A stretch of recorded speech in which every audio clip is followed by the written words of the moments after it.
आखिर कौन है स्मैकडाउन का मिस्ट्री हैकर जिसकी स्टोरी दिन बर दिन इंटरेस्टिंग ही होती जा रही है।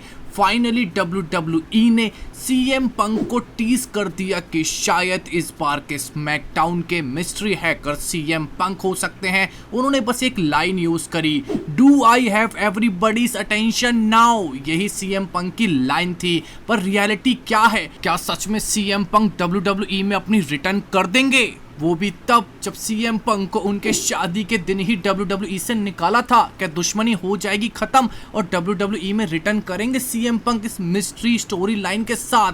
दोस्तों, इसको डीबंक करते हुए, बस्टेड करते हुए कह सकते हैं कि हमें सीएम पंक WWE के स्मैकडाउन के मिस्ट्री हैकर के तौर पे नहीं देखने को मिलेंगे, क्योंकि सीएम पंक ने भी एक रिएक्शन दिया और रिएक्शन ये था, उन्होंने सीधा अपना माथा पकड़ लिया। उनका मानना ये भी था कि प्लीज मुझको टीज मत करो स्मैकडाउन के मिस्ट्री हैकर के लिए, क्योंकि बार बार तुम मेरा नाम क्रिएट करके जस्ट हाइप क्रिएट कर रहे हो अपनी स्टोरी लाइन के लिए। और इससे भी बड़ा प्रूफ ये था कि स्मैकडाउन के हैकर की उंगली पे कोई टैटू नहीं था, जबकि सीएम पंक की उसी उंगली पे एक टैटू है। यानी कि वो इंसान जो हैकर बना फिर रहा है वो सीएम पंक तो नहीं है। यानी कि आखिर कौन होगा WWE स्मैकडाउन का मिस्ट्री हैकर?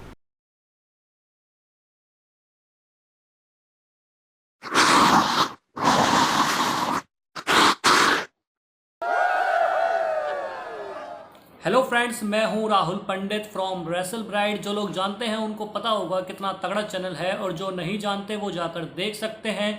लेकिन दोस्तों, यहाँ पर आने का जो मेन रीज़न है वो है एक ऐसी सीरीज़ को लाना जो तहलका मचा दे। दोस्तों, चौड़ा होके आया हूँ और चौड़ा होके ओपन चैलेंज देता हूँ नितेश वशिष्ठ को रेसलिंग से रिलेटेड किसी भी टॉपिक पर। तो भाई, अगर तू असली खिलाड़ी है तो मेरे चैलेंज को एक्सेप्ट कर। तो दोस्तों, आर यू रेडी? क्योंकि अब होगा असली महायुद्ध।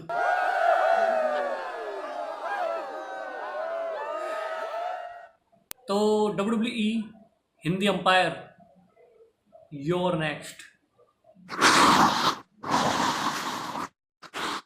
मेरे हिसाब से मुस्तफ़ा अली ही हैकर होने वाले हैं। उनके आपके साथी भी ज़रूर देखने को मिलेंगे, जैसे शॉटी जी और एक फीमेल रेसलर भी। अब तक की रूमर्स यही कहते हैं, आप कितना भी स्टोरी लाइन को ट्विस्ट कर लीजिए, पर शायद आखिरी में आपको यही देखने को मिलेगा कि मुस्तफ़ा अली, शॉटी जी और उनके साथ एक फीमेल रेसलर हमें मिस्ट्री हैकर के तौर पर देखने को मिलेंगे स्मैकडाउन में, जो मैं खुद से चाहता हूँ। इससे मुस्तफ़ा अली को भी काफ़ी बड़ा पुश मिल जाएगा। इसके बाद जैक राइडर ने कहा कि वो ही हैं WWE के कॉकरोच। उन्होंने अपने आप को कॉकरोच इसलिए कहा कि वो जानते हैं कि WWE के पास कभी भी कोई भी उनके लिए प्लान नहीं था।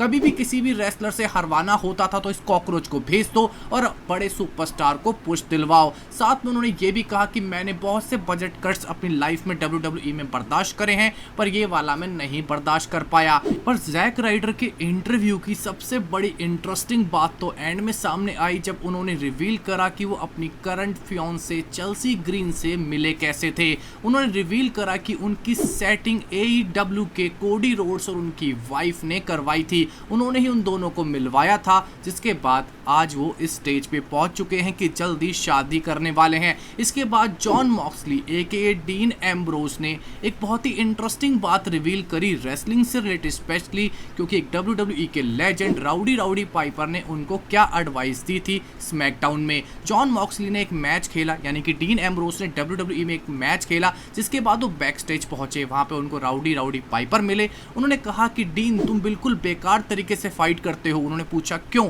उन्होंने साफ रीजन दिया कि तुम्हें अपना फोकस अपने अपोनेंट पे रखना चाहिए। तुम हमेशा क्यों फैंस को चीयर अप करने के लिए उनकी तरफ देखते रहते हो? तुम्हारा काम है कि तुम अपने अपोनेंट से लड़ो और अपने अपोनेंट को मारो, अपने अपोनेंट को हराओ। इसके बाद डीन एम्ब्रोज ने फैसला करा कि वो अपने फैंस को चीयर अप करने से ज़्यादा रिंग में फाइट करने पे ज़्यादा बिलीव रखेंगे और यही उनके करियर का एक सक्सेस पॉइंट बना अभी तक उनके हील पर्सोना का। इसके बाद दोस्तों एजे स्टाइल्स ने फाइनली चूज करा कि वो किसको फेस करना चाहेंगे, ड्रू मैकइंटायर या सेथ रोलिंग्स को for WWE championship. AJ Styles ने कहा कि ये दोनों ही रेसलर बेहतरीन है, मैं किसी से भी लड़ सकता हूं, पर मैं इस वक्त ड्रू मैकइंटायर से लड़ना चाहूंगा क्योंकि इस वक्त तो बीस्ट इनकारनेट ब्रॉक लेसनर को हराने के बाद एक अलग ही लेवल पे हैं और मैं उनका घमंड तोड़ना चाहूंगा। साथ में एजे स्टाइल्स ने ये बात भी कही कि मैं ड्रू मैकइंटायर को पर्सनली पसंद नहीं करता, मैं उनकी रिस्पेक्ट करता हूं। अगर आज की डेट पे उनकी एंकल टूट जाए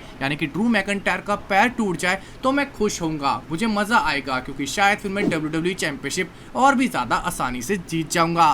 तो दोस्तों हमारा आपसे इस वीडियो में यही क्वेश्चन है कि आपके हिसाब से एजे स्टाइल्स को किसको फेस करना चाहिए, ड्रू मैकइंटायर या Seth Rawlings for WWE championship, जो कि एजे स्टाइल्स ऑलरेडी मान बैठे हैं कि वो ही जीतेंगे मनी इन द बैंक 2020। अपना ओपिनियन हमारे कमेंट सेक्शन में जरूर दीजिएगा। हमारे इस वीडियो को देखने में बहुत बहुत शुक्रिया। हमारे चैनल को सब्सक्राइब कीजिए, लाइक एंड शेयर। आपका बहुत बहुत धन्यवाद।